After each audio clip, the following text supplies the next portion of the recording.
My name is Emily, and while I don't like taking videos of myself, it seems to be the only way that I can possibly get any help. Um,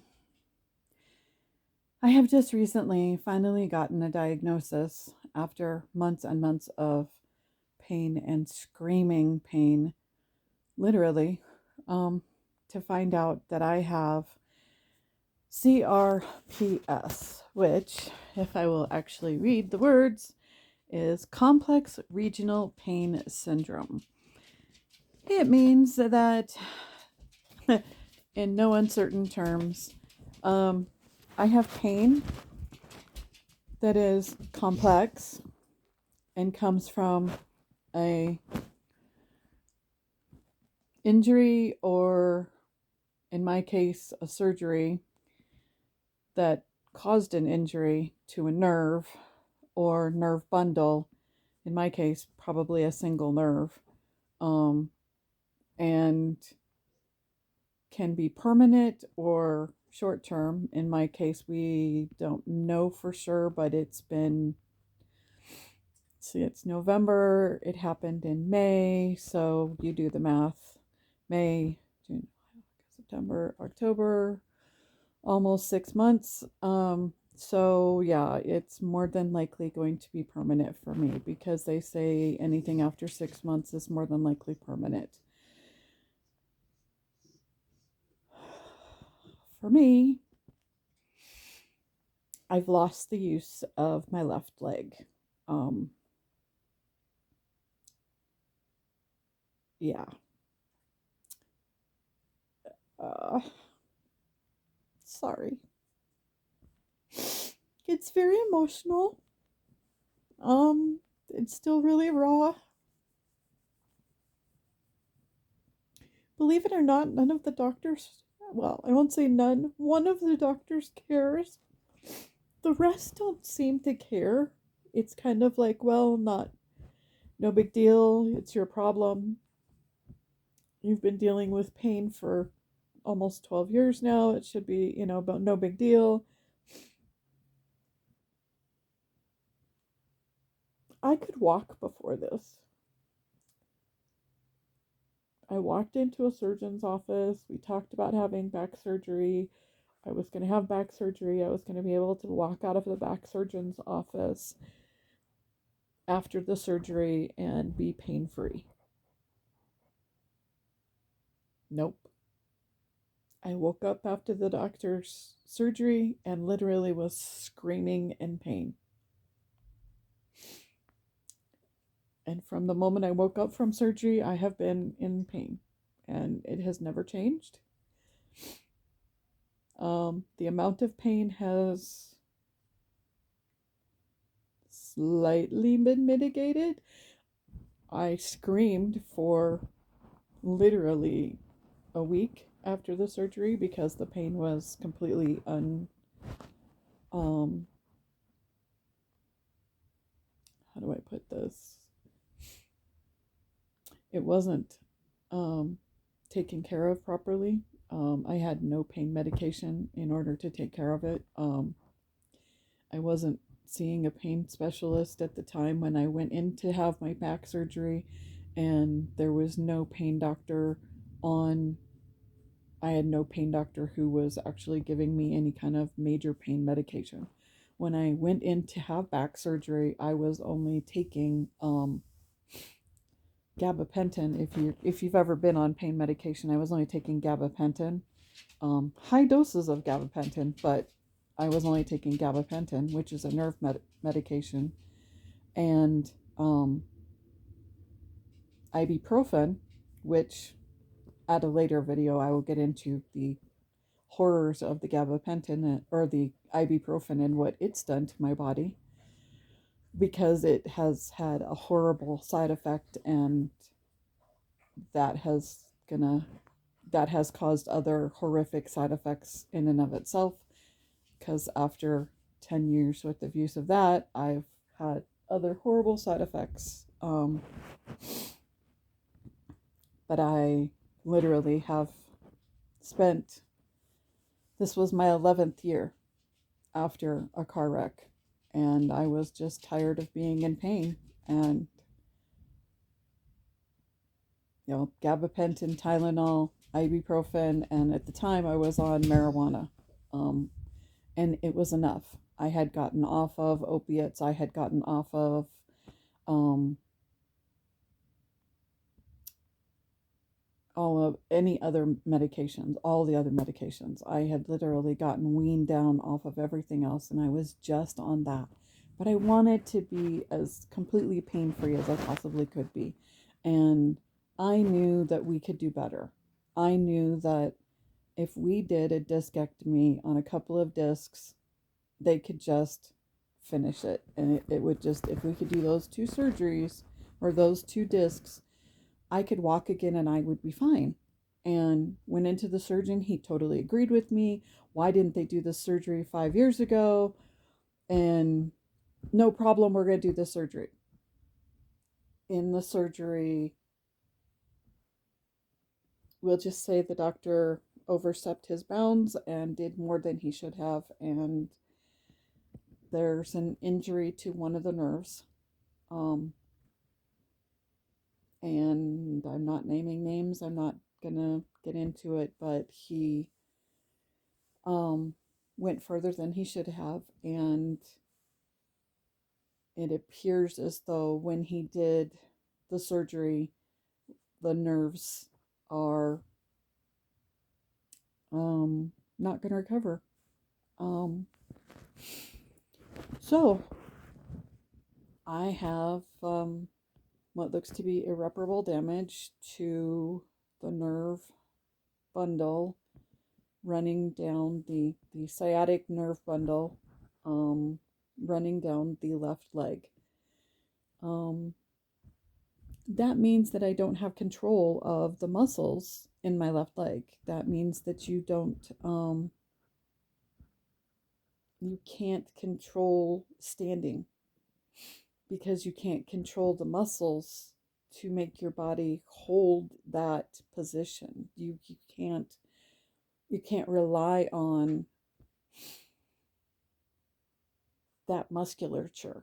So I can't stand up because I can't use that leg. I also have drop foot, meaning that my left foot has my toe pointed. I literally stand on my tippy toes, if you want to call it that.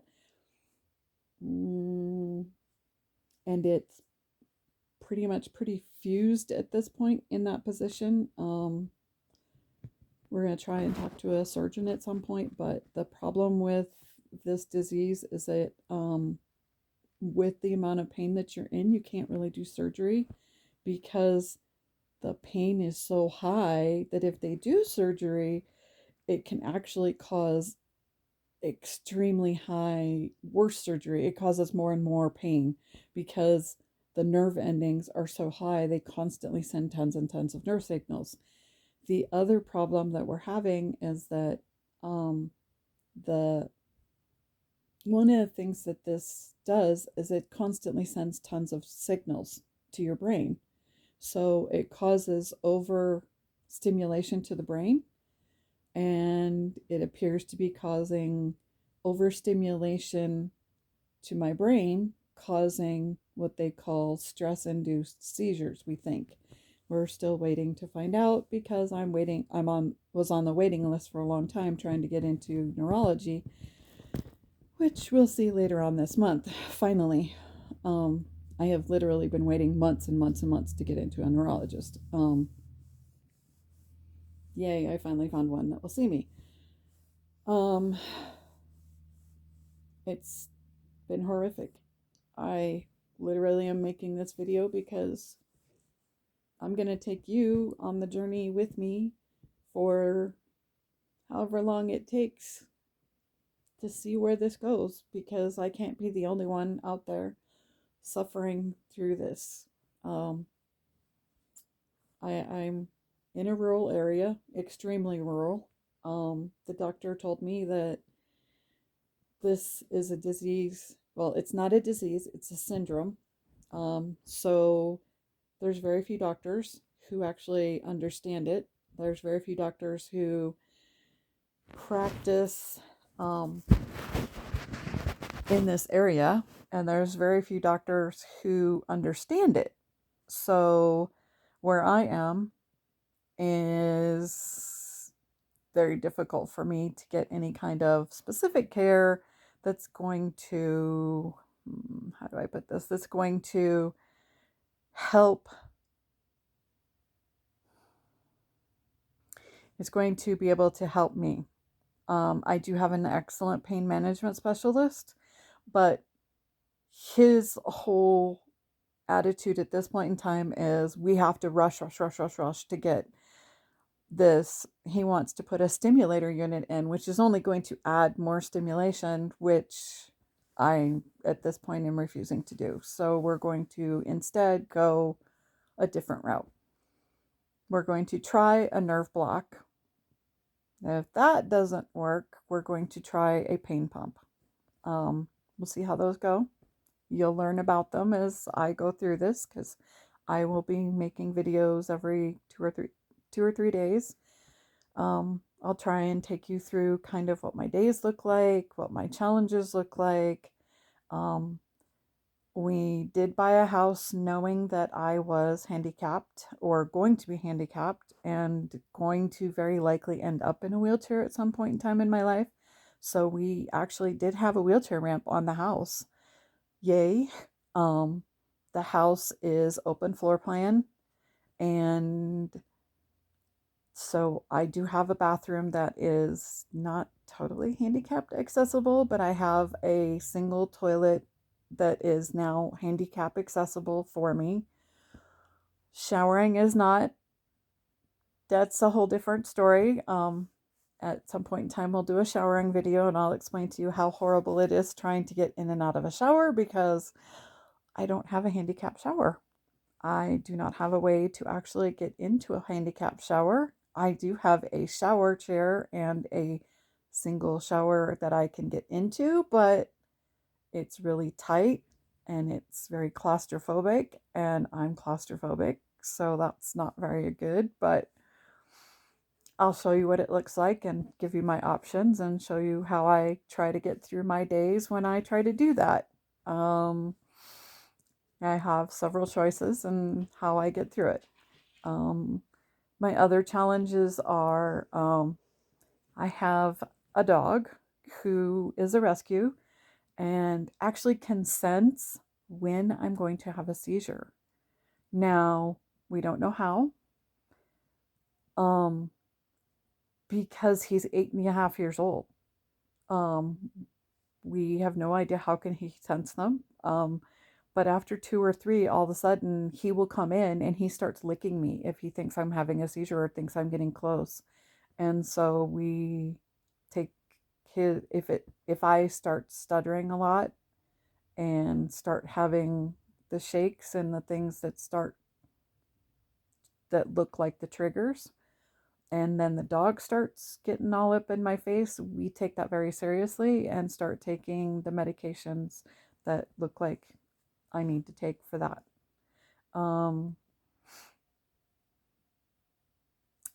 I do have a walker that has a chair in it, but I don't have a wheelchair at this time.